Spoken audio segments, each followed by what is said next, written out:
Hey everybody, this is Tom from Gold Standards Trains, and the long-awaited promised review and opinion piece on the Lionel Legacy EM-1 DMIR. Can't wait to get into it. I'm so sorry it's taken so long, but you guys came through on the post on this engine, probably about 2-3 years ago now, and you hit the right amount of likes, and people commented and wanted to just get an overview on this engine. So here we are today. I'm gonna go through the engine. I'm not gonna do a full review. That's not what this is about. This is gonna be just me taking a look at it and going through some things that I've noticed and things that I've noticed, especially over the years of me enjoying this engine, that might not be apparent to someone who just got it out of the box and who just reviewed it right away and just showed you the details. This is gonna be a little bit more of a long-term use review and opinion piece. So stick around, hang out. We're gonna also do some running videos at the end of this video so you can see what this thing looks like and sounds like and how it smokes going around the layout. All right. So one of the things that when I got these, I compared them to the picture of the DMIR Yellowstone that is on display. And I wanted to, after I got this and I compared them, and I saw that they're not exactly the same, I went in and added some details to try to make it look a little bit more like the one that is on static display. The pilots are not exactly the same, this model to the real thing of the Yellowstone. So you can see this kind of like cow catcher design that they have here. On the original one, it doesn't really have this. It's more of a like a straight plate with like a little 3-prong kind of like a pilot cow catcher type of design. I mean, I can't fault Lionel for keeping this pilot because it definitely does save on cost as opposed to molding a whole different one just for this engine. So I understand why they did it. Things that I added to it, I added some white. So went in with white paint pens and I added this white, this little bit of white here, this white along the side, the white going up the steps, and I put the white here on the side of the walkway. I did these things because if you look at the photo of the one that's on static display, and I'll try to post it right now, and you can see that there are those white accents on the one that's on static display. Is it exact to the one that is on static display? No, but it's a way to kind of get it a little bit closer. The closer I can get to the real thing, I think it's worth putting the time in to try to do it. So with that, let's move a little bit further down the engine. Moving a little further back, I did add I blacked out in here with some gloss black. And I also did add a little bit of white to the center cap, which again would be a little bit more closer to the one that is on static display. I did black out the center pins on the drive wheels. These did come with white walls, which I like my white walls on some of my engines. If they come with them, I usually will. If they don't have white walls, say on the front wheels, I'll usually add that in. That way it just looks nice going all the way down. And I also find that it showcases just all the wheels on these large steam locomotives. It's just nice to show off, you know, as it goes down, when it's running around the layout, it really highlights how many wheels are in motion. All right, coming back to the front of the engine, Lionel did add, and this is different from the last run of the EM1s with the DMIR, they did put the air pumps and they moved them up on front of the engine, which if you guys have seen any of my videos or anything on Instagram and you know me, I love when they have stuff like this up on the front of the engine and not hidden down below or on the sides. Like a clean front boiler is nice still, especially on this one because it does have this nice safety first Duluth Mesaba Iron Range logo, which on my Great Northern, that's just blank. I do like the coloring, how this is all nice and black in here. It's not like that silvery color. I like that this engine is pretty much just, the teal and black throughout with the white accents. One thing that I do find pretty interesting that Lionel did is these, on the other ones that the boiler is clean, these go down into these holes and they sit right here. And what Lionel did is they basically just took them from here, put them here, and now we have these giant holes just left here. which, I mean, I guess to most people would never notice it, but it's something I noticed right away. Would I have liked to have seen this cleaned up and been just like a nice big flat deck with tread? Yes, of course I would have liked to have seen that. Them not doing that, is it a deal breaker? No, it's definitely not a deal breaker. I still very much so enjoy this engine. I hope in any of my ranting and maybe highlighting too many negatives on this, I don't want anyone to think I regret buying this engine. I definitely love this engine, but it has its own quirks, and we'll go through some more of those as we go along. All right, so now we're up on top in the front, and we have the smokestack right here, which is nice. I always like a double stack smokestack. I always just think that they look cooler, as opposed to something like the Class A where it's just one, you know, big circle, which is still nice engine. But anytime you get one of these double stacks, to me, that's just a little bit more unique looking, a little bit more interesting. The piping detail on this is quite nice. Things I wish they did, I kind of wish that this area up here might have been black instead of teal. Things like this kind of like little piping here, I wish maybe like this was painted black. This might be something I do in the future. The numbering here is nice. It's nice, crisp, and clean. This is where you put the smoke fluid down for the whistle steam smoke effect, which is always a nice feature. And just goes right back on there. Moving a little bit further down the engine, we do have, of course, the whistle steam effect. And on this engine and the other EM-1 that I have, it is great because you have the hole right under the whistle. When the smoke comes out, it hits this whistle nicely. You know, kind of spreads it out, but it still shoots it nice straight and up. Other things that I like that they did on this, again, the piping is black. It's not teal. This area here is painted black and not teal. I'd actually really like that. And I especially like it right here where this comes down. This is not teal, it is black. Again, anything to just break up too much of the color, for me, I like. Of course, you have like the nice little pop-off valves there. And it's not the most separately applied detail train out there, but it is nice looking. It all works well together and is very clean going down the rails. Okay, so we've moved a little bit further back, and now we're just looking again at the sides. Things that I wish I had seen done differently. Again, this piping, if this was painted black, same thing here, painted black. In the future, I might try it. These molded in pipings are a little bit harder to paint without getting paint on the boiler. You definitely have to have a steady hand to do it. I've tried it in the past. It is not the easiest.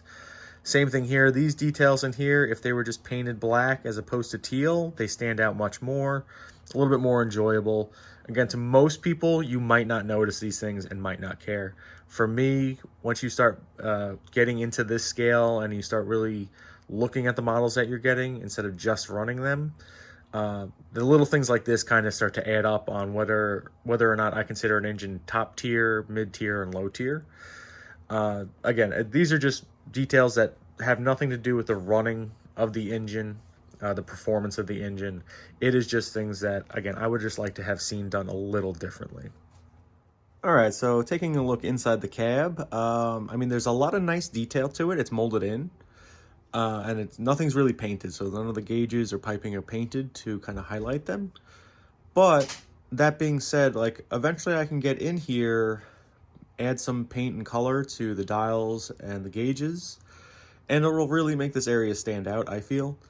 Would I have liked to seen this done up better from Lionel? Of course, but it has a lot of potential to be better. So I don't have to go in and add too many details to this. Like I said, like some red and white paint pens, this area can definitely look a lot better. It's not an area that's necessarily seen much anyway. It does have the fire glow in the firebox. So again, could this have been better for the type of engine, you know, legacy model that this is? Yes. Can it be made better by myself? Yes. So that'll be a project coming up in the future. All right, now we've moved on to the tender. This is an area of the engine that I have a love-hate relationship with.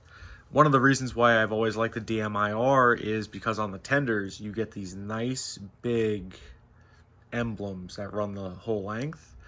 And they're just really cool looking. In my opinion, it's one of the most noticeable logos you can get out of a railroad, and it just going down the track, it just really stands out to me. And it was done well here. It's, you know, it's nice, it's big, the paint is nice and crisp. It's like it's not quite white. It's like a silvery color. It's definitely not white. If you compare it to the white striping on the locomotive, it's not an exact match. If it was white, it would really stand out. Something I did that Lionel did not do, I'll just lower the camera a little bit here. As you can see on the wheels, you can see white walls on the rims. This is something I did after, and I wasn't able to tell from photos if this is on the static display locomotive, but it was something I felt should be added, being that the main engine and locomotive have the white walls. That why not continue that all the way through the engine, especially on a Centipede tender where you can highlight all these wheels. And I think it just makes it look a little bit more appropriate for the engine. You can let me know what you think on that. I know some people hate white walls. It is definitely something that you have to keep clean once in a while. I have to go by and wipe them down. And some people love them, some people hate them. It is something that if the engine comes with it, I usually try to have it go all the way through to the rest of the wheels on the locomotive and tender. All right, moving up on top of the tender, something that did not come from Lionel and usually doesn't is the wood tone on the wood grain parts of the tender. This is something I have begun doing and adding to any of my engines that have wood grain planking on the top of the tenders. I think it just makes it stand out a little bit. Definitely makes it look a little bit more custom. Here I made it look like it was a little weathered in these areas for, you know, general use and wear and tear. These do open, so as you can see, they do open. These are actually a little bit hard to open on these. Let's see, that one opens a little bit better. And that one opens, and this gives you the volume control for the tender.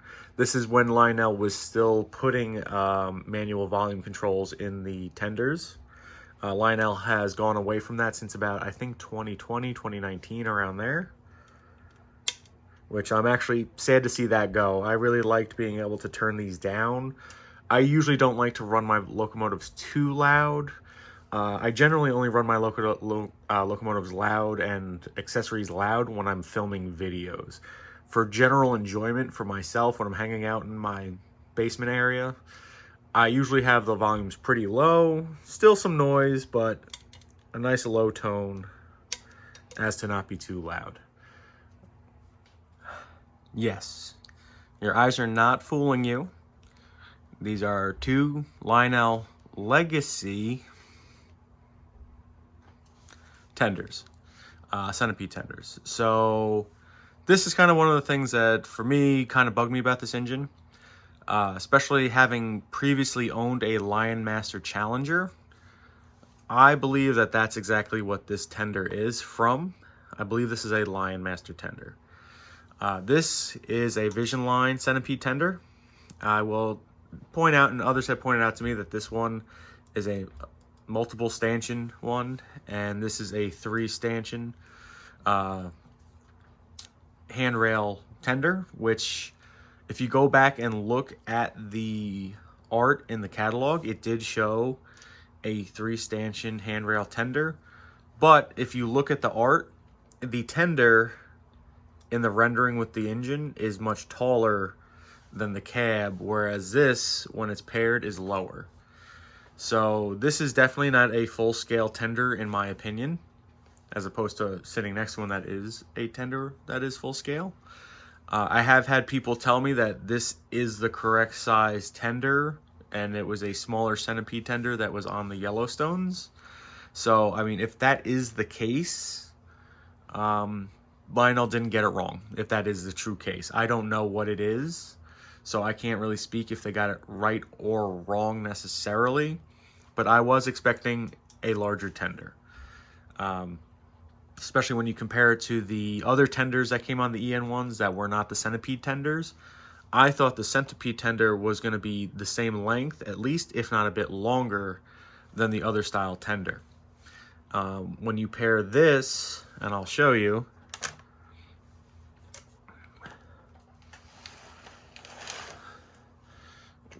with this locomotive. Let's see if I can connect this with one hand. Got it. All right. It still fits and works and looks nice.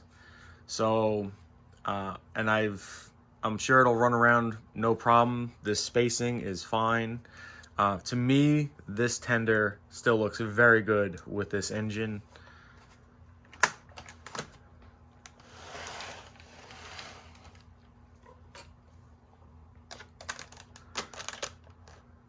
But you can definitely notice there is definitely a height difference. You can see this is higher here than here. This is definitely longer than this tender. So, okay, if they got it right and it was supposed to be that size tender, I guess I can't complain. That being said, it is definitely a Lion Master tender that I paid legacy pricing for. The lighting is correct on the back, but everything just feels and looks smaller than I was expecting. If anyone else has one of these engines with these tenders, I'm kind of curious to see how you feel, if you even noticed. Or now that you kind of have been shown something like this, how do you feel about it? Do you feel like maybe this is what we should have got for the pricing that we paid for these engines? I'd be really curious to see what people think about that. So let me know what you think.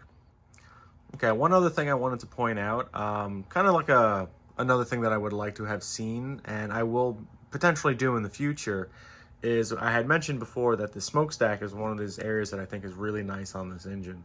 It has nice detail. I love that it's a double stack. The one thing that I kind of don't like about it on this particular model is the fact that it is painted the same color as the boiler. So I think because Lionel had done the black accenting and like these black areas and black piping, me personally, I would have liked to have seen this smokestack area painted the same color black. If I can find a black that is similar or matches this black, I will probably go ahead and paint this area black. If not, what I will do is I will probably weather this at least to make it look like smoke has been coming in and out of it for a long time and make it look a little bit more used. As far as the level of detail, the quality of the workmanship of the build of the model and the detailing and the paint is very good. Again, I added a few things myself as we showed in the video. Would I like to see some things differently? Yes.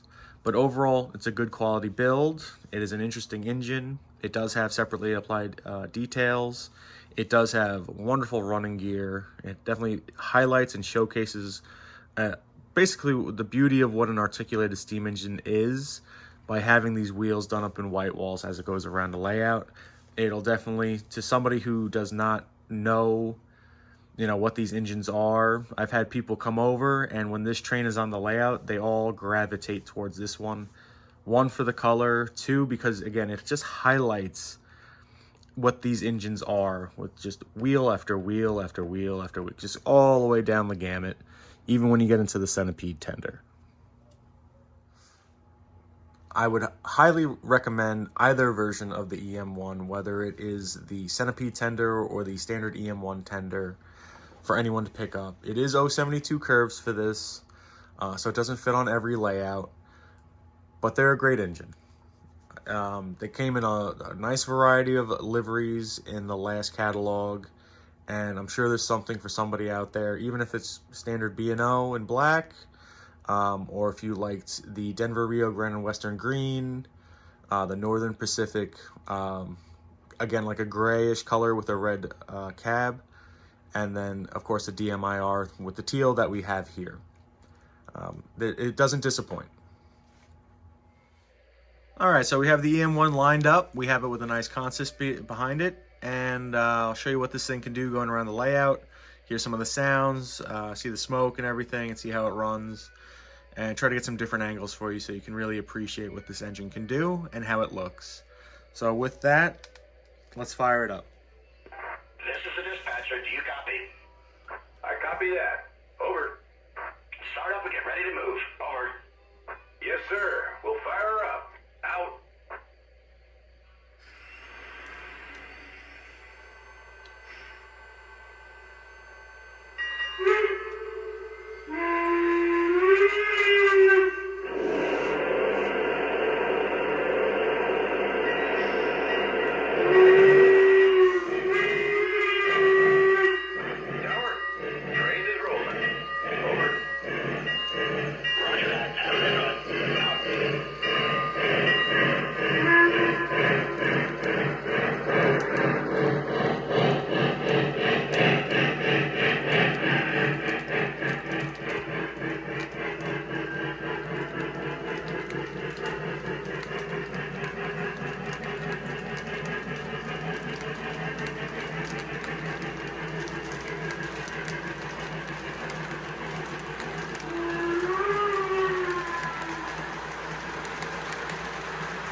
All right, everybody, so that was my, I guess you want to call it a review, opinion piece, showcase, whatever you want to call it, of the Lionel Legacy DM&R EM-1, or Yellowstone, whatever you want to call it. I like calling it a Yellowstone. It doesn't look exactly like it, no, but that's what I do. So if you've liked this, definitely comment down below on some of the things we talked about. Like, subscribe if you haven't subscribed yet. It always helps us out, and I'm going to keep trying to do reviews of engines that I've done and have been running that you guys have been seeing, and I'll give you more of a something like this, an opinion piece with some running videos and things like that. And hopefully you guys enjoy these. I did enjoy making this. It was a long time coming with this one, so sorry for the delay on that, but we got it done. So here's to the next one. Thanks for stopping by.